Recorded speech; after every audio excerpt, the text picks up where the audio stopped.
She was a runaway bride in a torn dress. He was a stranger with a secret worth millions. What started as desperation turned into a love that shook the world. This isn't just a romance. It's a story about choosing freedom over fear and love over expectations. Stay until the end. You won't believe how this runaway bride changed her destiny forever. Charlotte Reed stood frozen in front of a gold-framed mirror taller than she was, the silk of her white gown hugging her figure like a cage. The lace sleeves itched her skin, and her chest felt tight beneath the boned corset.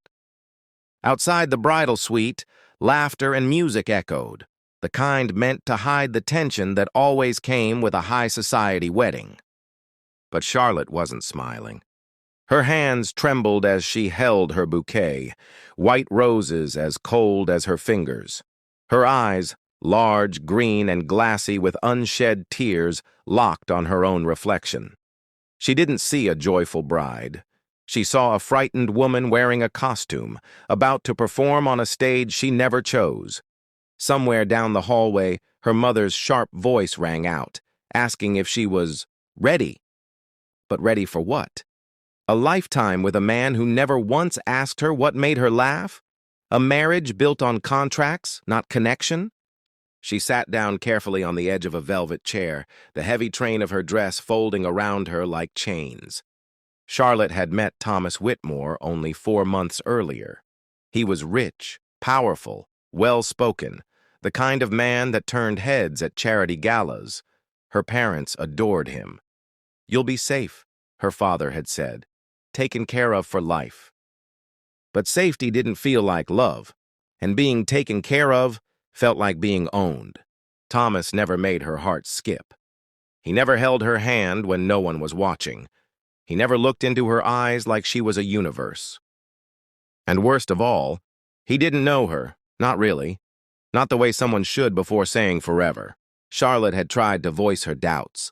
Once, her mother had cut her off. "You're being emotional.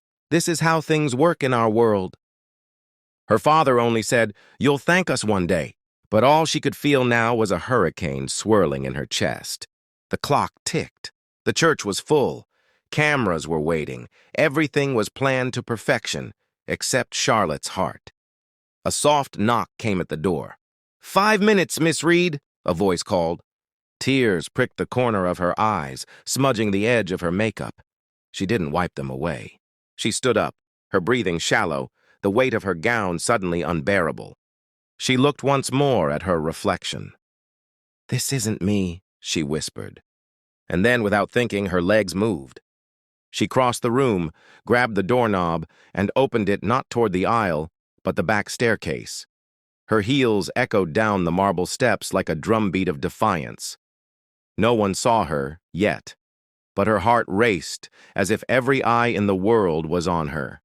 She burst out into the alley behind the church.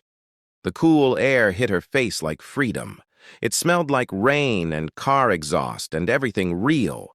Her hands gripped the edge of her dress, lifting it high so she could run. Run from the life planned for her. Run from fake kisses and fake smiles and a love that never existed. The street was quiet. The world strangely still for a woman whose life had just exploded. Horns honked in the distance. A taxi passed without slowing. No one recognized her yet. She was just another woman in a gown running through the city like a ghost of her own fairy tale. She had no purse, no phone, no plan. But for the first time in months, she could breathe. Her bare shoulder brushed against a brick wall as she leaned against it, panting, trembling, crying, and laughing all at once. A tear rolled down her cheek and landed on her collarbone. She looked up at the sky. It was a dull gray, but to her it looked like hope. "I'm free," she whispered, her voice shaking. She didn't know where she was going, but she knew exactly where she couldn't go. Charlotte Reed, once the perfect daughter of the perfect family, had vanished from the altar and stepped into the unknown. And in that terrifying moment between past and future, her story truly began. The sky had turned a deep, moody purple, the last light of day slipping behind the trees like a secret. Charlotte Reed walked barefoot along the cracked edge of a rural highway, each step a mix of pain and purpose. Her once pristine wedding dress now dragged behind her, streaked with mud, torn at the hem. Her feet were raw and bleeding, cut by gravel and glass she couldn't see in the growing darkness. But she kept walking. The silence around her was eerie. No city lights, no comforting sounds of people. Just the lonely hiss of wind through trees and the occasional far-off engine. Her mind raced, thoughts coming faster than her steps. Where will I sleep? What if someone sees me? What if they take me back? She couldn't go back, ever. Her throat was dry, her lips cracked from crying. She hadn't eaten since early morning. Every bone in her body ached, but her soul screamed louder than her muscles. Then, like fate had stepped onto the road, headlights lit the curve ahead. A sleek black car pulled into a small gas station just off the highway. The station looked closed. One flickering bulb above a rusted ice machine, a vending machine humming beside a dusty bench. The car, low, expensive, silent, glided into the lot like a panther. She paused, hiding for a moment behind a tree. Her instincts told her to be careful. But her desperation whispered louder. The car door opened, and a tall man stepped out. He was wearing a black jacket over a simple shirt, jeans, boots. Not flashy.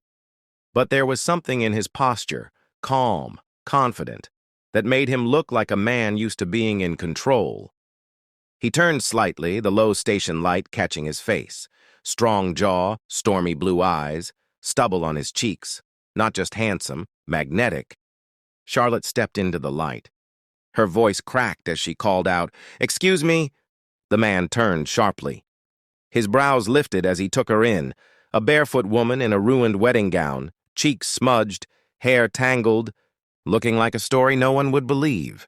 She walked closer, hugging her arms to her chest. "I need help," she said, her voice barely above a whisper. He stepped forward, cautious but not unkind. "Are you okay? Do you need to call someone?" Charlotte shook her head. "No, no police, no family, I can't go back." He looked at her a long moment. "Did someone hurt you?" "Yes," she said, "but not the way you think." There was silence between them, just the soft hum of night and the gas pump ticking behind him. "I just left my wedding," she blurted. "I ran out before I said I do." His expression softened. "Okay, that's a lot. I had to. It wasn't love. It was a contract in white lace. I didn't want my first time to be with someone who sees me as a trophy." He blinked, confused. "Wait, your first time?" "Yes," she said, voice steady now, trembling but clear. "I'm still a virgin." The words hung in the air like a storm cloud. "And I want that moment to be mine. My choice, not something stolen on a wedding night that feels like a sentence." He stared at her, unsure where this was going. "I want to take control.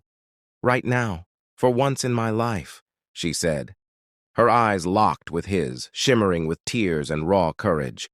"So I'm asking you, will you take my virginity?" Silence fell so thick it seemed to muffle the wind. His jaw tensed. "Wait, what?" Charlotte didn't look away. "I know it sounds crazy, but I don't want sweet. I don't want perfect.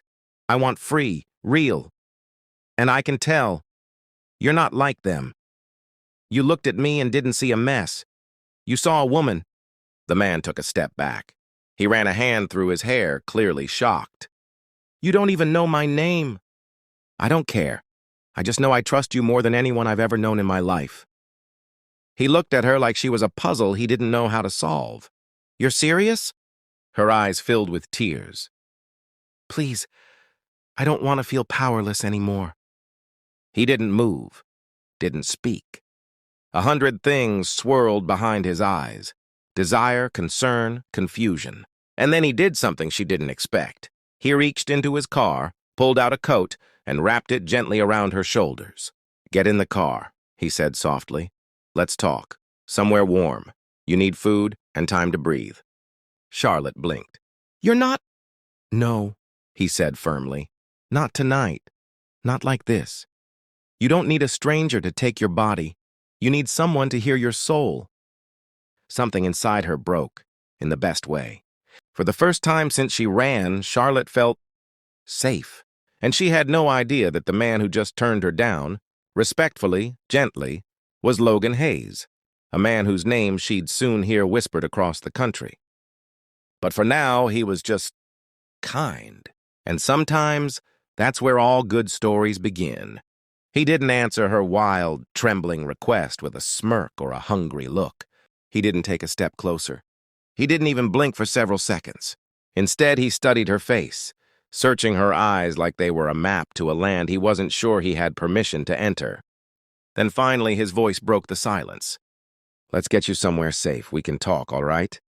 Charlotte expected rejection, maybe even coldness, but what she heard instead was gentleness, warmth, like he actually saw her, not as a broken bride in a ruined dress, but as a human being unraveling at the seams.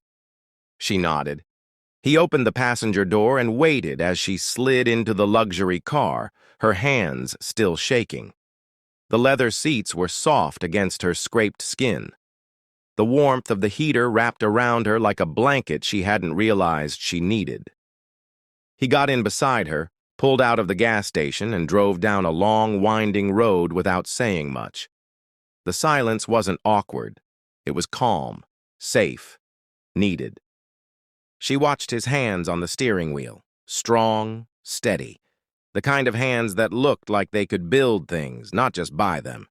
After nearly 30 minutes, they pulled onto a gravel driveway hidden behind a row of tall trees. A small log cabin stood there, quiet and peaceful, the kind of place someone might disappear into when they wanted to heal. Logan got out first and opened her door for her like a gentleman out of a different time. "Careful," he said. "There's a step." Inside, the cabin smelled of cedarwood and faint cologne. It was warm, cozy, books stacked on shelves, a fireplace already crackling, and a large couch draped with blankets that looked well-loved. "Sit," he said softly, guiding her to the couch. "I'll get you some clothes and food." She didn't argue. In the next few minutes, he returned with a soft navy hoodie and sweatpants that were far too big, but felt like heaven. She changed in the small bathroom, catching her own reflection in the mirror. Dirt-streaked cheeks, bloodied feet, eyes wide and hollow. But beneath all that, she saw something new. Strength. A flicker of herself she hadn't seen in years. When she returned, the table was set with a grilled cheese sandwich and soup. Simple, comforting. She hadn't tasted food in hours, maybe longer. The first bite nearly made her cry. "You didn't have to do all this," she whispered. "I know," Logan said, settling into the chair across from her. "But I wanted to." For hours, they didn't talk much. The fire crackled. The soup disappeared. And gradually, the silence turned into a soft unraveling. Charlotte curled up on the couch, her hair damp from a shower, wrapped in one of his blankets.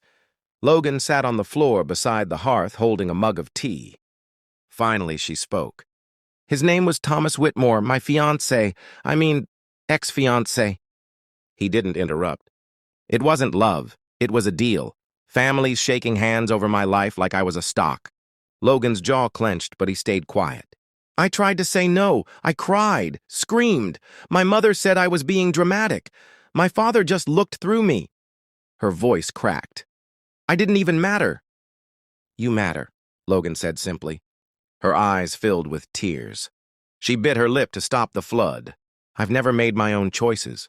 Not really. Not since I was a kid. Even the dress, my mother picked it. I didn't want lace. I didn't want roses. I didn't want him." She looked at Logan then, really looked. "You didn't even ask who I was before helping me." "I didn't need to," he said. "I could see you were drowning." "Why are you so kind?" she asked. He gave her a small smile. "Because I know what it's like to be used, to be surrounded by people who only see your surface." She tilted her head. "What do you mean?" Logan paused.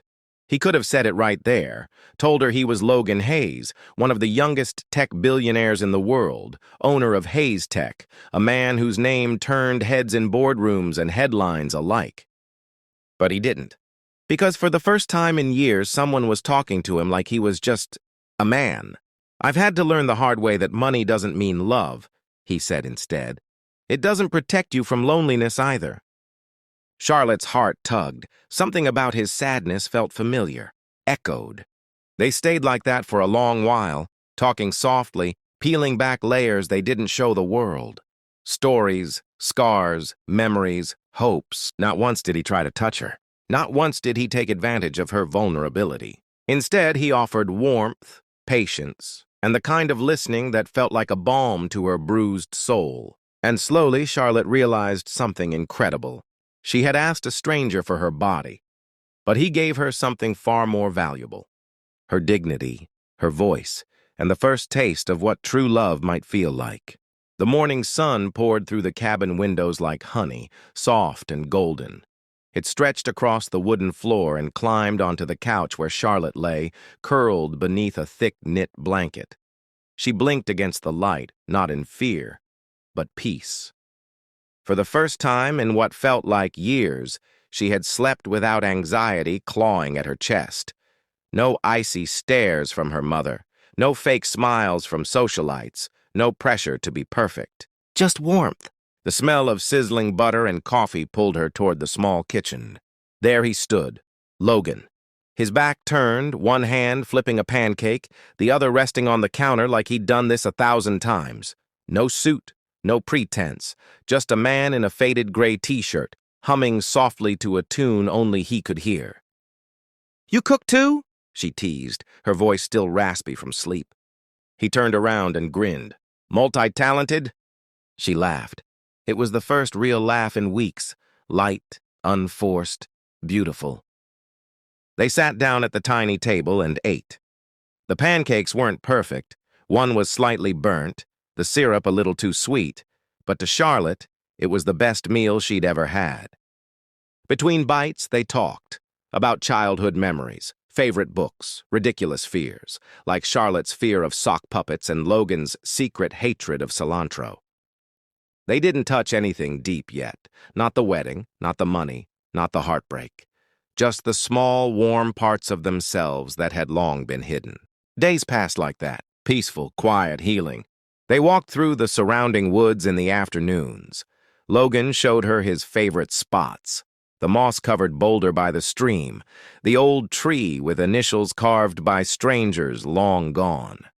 She collected tiny pine cones, tucked them into her sweater pocket like treasures.